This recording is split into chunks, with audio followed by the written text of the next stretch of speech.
आज दिनांक 22 जून 2026 रोजी सिंदखेड राजा येथे तहसील कार्यालयावर शिवसेना उभाठाच्या वतीने सरकारच्या विरोधात तीव्र निदर्शने करत आंदोलन करण्यात आले.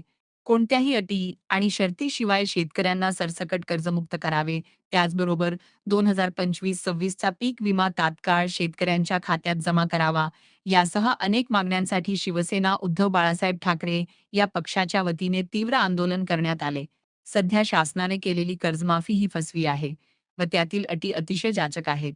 सदर कर्जमाफी ही कर्जमुक्ती नसून कर्जवसुली योजना आहे, अशी भावना सर्वसामान्य शेतकऱ्यांच्या मनामध्ये आहे.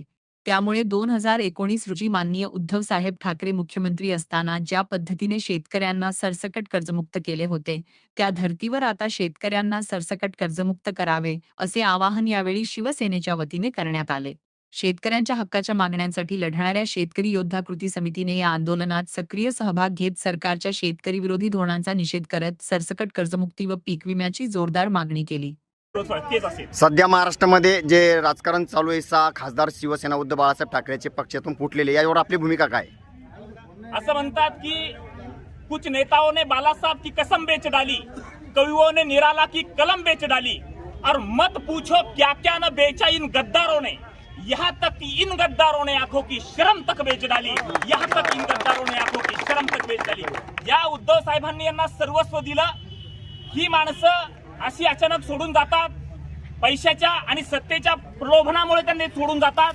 या सगळ्या गोष्टीचा मी धिक्कार करतो, यांचा निषेध करतो.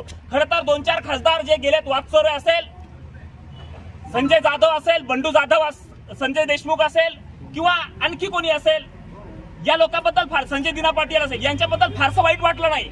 परंतु ओमराजे निंबाळकर हे एक आश्वासक चेहरा होता या महाराष्ट्राचा, आणि सत्तेसाठी आणि पैशासाठी तुम्ही जर गेला असाल, आम्ही तुम्हाला डोक्यावर घेतलं होतं. आम्ही तुमचा धिक्कार करतो, तुमचा निषेध करतो.